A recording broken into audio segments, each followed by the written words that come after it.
Hello everyone. आज मैं आप लोगों को इमेज का फॉर्मेशन बताने जा रहा हूं के लिए कि कितने तरीके से कितने प्रकार से हम इमेज का फॉर्मेशन कर सकते हैं। मैंने मान लिया कि सबसे पहले जो आपका ऑब्जेक्ट है वो कहाँ पे रखा हुआ है, इन्फिनिटी पर। When object is at infinity, अगर इन्फिनिटी पर कोई ऑब्जेक्ट रखा हुआ है तो उसका कॉनकेव मिरर के हेल्प से इमेज कैसा बनेगा।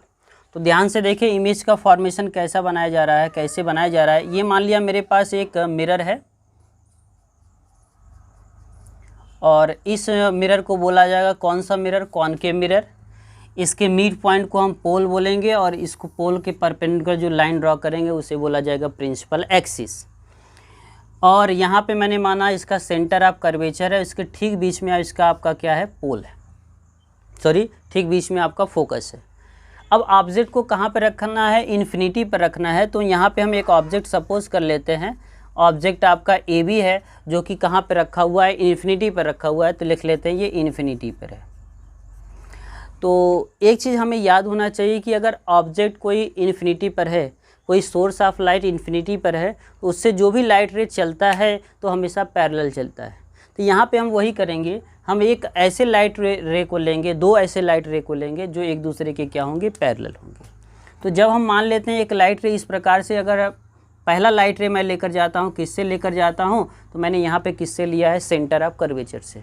तो रूल हमने पढ़ा हुआ है थर्ड कि सेंटर ऑफ कर्वेचर से जब लाइट रे आता है तो रिफ्लेक्शन के बाद किससे पास करते जाता है, उसी पाथ पे लौट चला जाता है। और एक चीज़ और मैं आपको बता दूं, अगर आपको इमेज का फॉर्मेशन करना है तो आप मिनिमम 2 लाइन ले सकते हैं। 2 रेज आपको लेना है और 2 रेज जहाँ पे इंटरसेक्ट करेंगी उस पॉइंट को जब प्रिंसिपल एक्सिस से मिलाएंगे उसे बोला जाएगा इमेज। तो ये पहला लाइट रे तो मैंने बना लिया है। अब दूसरा लाइट रे जो हम बनाते हैं इसी के पैरेलल, जो कि किससे पास करते हुए जाए, फोकस से। मैंने ऐसा लाइट रे बनाया जो किससे पास करते हुए जाए, फोकस से। और वो लाइट रे किसके पैरेलल होना चाहिए, हमने बना लिया ये लाइट रे प्रिंसिपल एक्सिस के, सॉरी इस लाइट रे के जो फर्स्ट वाला लाइट है ये इसके क्या होना चाहिए, पैरेलल। क्यों पैरेलल होना चाहिए, क्योंकि हम जानते हैं कि ऑब्जेक्ट कहाँ पे, इन्फिनिटी है। इन्फिनिटी से जो लाइट रे चलती हैं वो दोनों एक दूसरे की क्या चलती हैं, पैरेलल चलती है। अब बताइए ये जो आपका सेकेंड लाइट रे मैंने लिया है वो किससे पास करते हुए जा रहा है, फोकस से पास करते हुए जा रहा है। और हम लोगों ने पढ़ा है कि फोकस से जब लाइट रे पास करेगा तो रिफ्लेक्शन के बाद किससे होकर जाएगा, रिफ्लेक्शन के बाद वो प्रिंसिपल एक्सिस के पैरेलल हो जाएगा। और जब प्रिंसिपल एक्सिस के पैरेलल होगा तो हम इस प्रकार से इमेज बना सकते हैं, इस प्रकार से लाइट रे को बढ़ा सकते हैं, ऐसे बढ़ते हुए चला जाएगा। तो लाइट रे फोकस से आया, पैरेलल हो गया। लाइट रे सेंटर ऑफ कर्वेचर से आया, रिफ्लेक्ट होकर उसी पाथ पे चला गया। अगर दोनों रिफ्लेक्शन ऑफ लाइट को देखें तो दोनों इस पॉइंट पर इंटरसेक्ट करते हैं। और अगर आप इस पॉइंट को मिलाएंगे तो आप देखेंगे वो किससे होकर जाएगा, फोकस से होकर जाएगा। तो इस ऑब्जेक्ट को, सॉरी इस इमेज को बोला जाएगा, इस ऑब्जेक्ट का इमेज। और ये चूँकि ए है तो इसका इमेज बनेगा ए डैश। यहाँ पे बी से लाइट रे चल रहा था, यहाँ पे इंटरसेक्ट कर रहा है तो ये क्या बन जाएगा, बी डैश। तो यहाँ पे ये जो साइज आपको दिख रहा है ए डैश बी डैश, इसको बोला जाता है इस ऑब्जेक्ट का इमेज। और ये इमेज कैसा बन रहा है, इसका पोजीशन कहाँ पे है।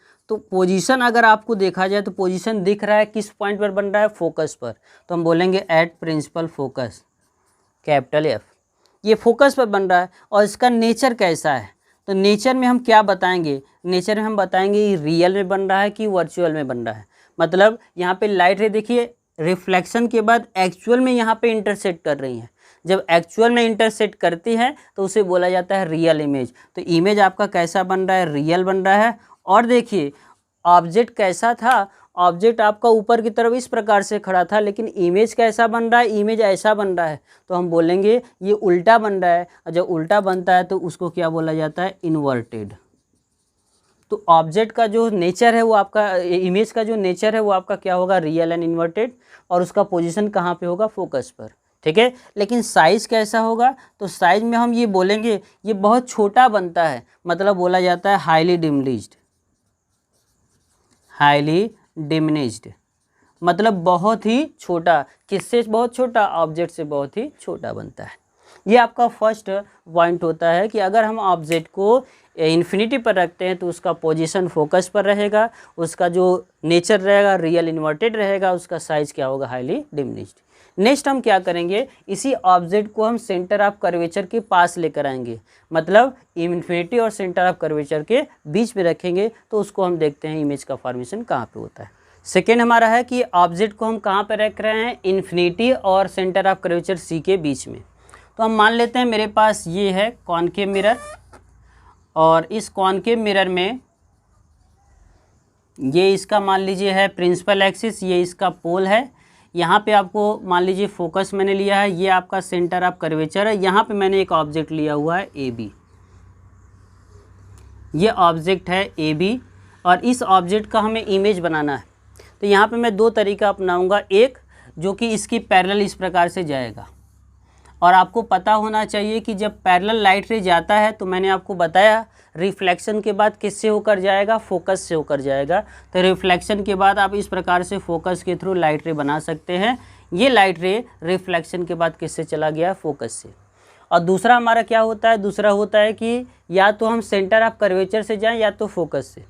अगर मैं सेंटर ऑफ कर्वेचर से जाऊंगा इस प्रकार से लाइट रे कर, तो ये इससे टकराएगा ही नहीं, इसलिए मैं इससे नहीं जाकर मैं किससे जाता हूँ, फोकस से। अगर दूसरा लाइट रे हम ड्रॉ करेंगे फोकस से, तो टकराने के बाद आप देखेंगे इस प्रकार से लाइट रे रिफ्लेक्ट करेगा और यहाँ पे इंटरसेक्ट करेगा, और जहाँ पे इंटरसेक्ट करेगा वहाँ पे हम प्रिंसिपल एक्सिस से उसको मिलाएंगे, तो उसे बोला जाएगा image A dash B dash. तो हमारा देखिए इमेज जो बन रहा है वो आपका ऑब्जेक्ट से क्या है, छोटा है, और एक्चुअल में यहाँ पे मिल रहे हैं, इसलिए इसका जो नेचर हो जाएगा, सॉरी पहले पोजीशन लिख लेते हैं। पोजीशन कहाँ पे मिल रहा है, तो दिख रहा है किसके किसके बीच में, सी और एफ के बीच में। तो लिखा जाएगा बिटवीन सी एंड एफ, मतलब सेंटर ऑफ कर्वेचर और प्रिंसिपल फोकस के बीच मिल रहा है। और इसका नेचर कैसा है, नेचर आपको दिख रहा है, नेचर यहाँ पे दिख रहा है, एक्चुअल में यहाँ पे मिल रहा है तो बोलेंगे रियल है, और इसके साथ साथ उल्टा दिख रहा है, इसका मतलब इन्वर्टेड है। और इसका जब हम साइज़ देखते हैं तो साइज़ इससे छोटा है, तो हम केवल क्या लिख देंगे, डिमिनिश्ड। बहुत ज़्यादा छोटा नहीं होता है लेकिन छोटा होता है, इसलिए लिख सकते हैं डिमिनिश्ड है। तो जब हम ऑब्जेक्ट को इन्फिनिटी और सेंटर ऑफ कर्वेचर के बीच रखेंगे तो आपका पोजीशन सी और एफ के बीच में रहेगा, nature real inverted, and size क्या होगा, डिमिनिश्ड। इसके बाद हम क्या करेंगे, इसी ऑब्जेक्ट को कहाँ पे रख देंगे, सेंटर ऑफ कर्वेचर। नेक्स्ट हम ऑब्जेक्ट को कहाँ पे रखते हैं, when object at centre of curvature. जब हम सेंटर ऑफ कर्वेचर पर रखते हैं, देखिए मैंने यहाँ पे फिगर बनाया हुआ है, ध्यान से देखिए कैसे बनेगा। एक ऑब्जेक्ट मैंने लिया है ए बी, जो कि कहाँ पे रखा हुआ है, ये सेंटर ऑफ कर्वेचर पर रखा हुआ है। तो इससे जब लाइट रे चलेगा तो इस प्रकार से लाइट रे को हम लेकर आएंगे, जो कि प्रिंसिपल एक्सिस के क्या है, पैरेलल है। तो टकराने के बाद किससे जाना चाहिए, तो आंसर है फोकस से जाना चाहिए। तो इस प्रकार से लाइट रे गया, टकराने के बाद फोकस से इस प्रकार से वापस चला गया। दूसरा लाइट रे मैं कहाँ पे लेकर जाता हूँ, फोकस से ही लेकर आता हूँ, लेकिन रिफ्लेक्शन के बाद हम किससे होकर जाएंगे, ये लाइट रे जब फोकस से आएगा तो आपको पता है फोकस से आने वाला लाइट रिफ्लेक्शन के बाद पैरेलल हो जाता है, और जब इसको हम पैरेलल रखते हैं प्रिंसिपल एक्सिस के, देखा ये गया, ये इस पॉइंट पर क्या कर रहा है, इंटरसेक्ट कर रहा है। और जब इस पॉइंट को हमने प्रिंसिपल एक्सिस से मिलाया तो ये आपको मिला कि ये पॉइंट आपको कहाँ पे मिल जा रहा है, सेंटर ऑफ कर्वेचर पर। तो बोला ये जाएगा इस कंडीशन में जो आपका पोजीशन होगा, पोजीशन आपका सेंटर ऑफ कर्वेचर ही पे रहेगा, आपका दूसरी जगह नहीं जाएगा। मतलब जहाँ पे ऑब्जेक्ट रहेगा वहीं पे क्या बनेगा, इमेज बनेगा। लेकिन जो आपका नेचर रहेगा, नेचर आपका होगा रियल, नेचर आपका क्या होगा, रियल। और दिख रहा है नीचे बन रहा है, उल्टा बन रहा है, तो हम रियल बोल सकते हैं, रियल एंड इन्वर्टेड। मतलब नेचर में कोई चेंजेज नहीं आएगा। लेकिन साइज़ यहाँ पे आप देखें तो साइज़ का जो देखा जाए तो साइज़ आपका सेम होता है, इक्वल। मतलब जितने ऑब्जेक्ट होते हैं जितने साइज़ का, उतना ही आपका क्या होता है, इमेज। जैसे ऑब्जेक्ट ये है तो इसके ठीक नीचे क्या बनेगा, इमेज, और उतने साइज़ का बनेगा, इसलिए हम बोलेंगे ये सेम साइज़ का होगा। जितने आपका ऑब्जेक्ट रहेंगे उतना ही साइज का आपको क्या मिलेगा, इमेज। ये किस कंडीशन है, जब सेंटर ऑफ कर्वेचर पर रखेंगे। लेकिन जब हम उसी ऑब्जेक्ट को सेंटर ऑफ कर्वेचर और फोकस के बीच में रखते हैं, तब हमारा देखिए इमेज कहाँ बनता है। तो अगर हम फोकस पर रख रहे हैं तो सबसे पहले ये ऑब्जेक्ट मान लिया ए बी है, इससे लाइट रे चला किसके, प्रिंसिपल एक्सिस के पैरेलल। तो टकराने के बाद आपको पता है किससे जाएगा, फोकस से, इस प्रकार से चला गया।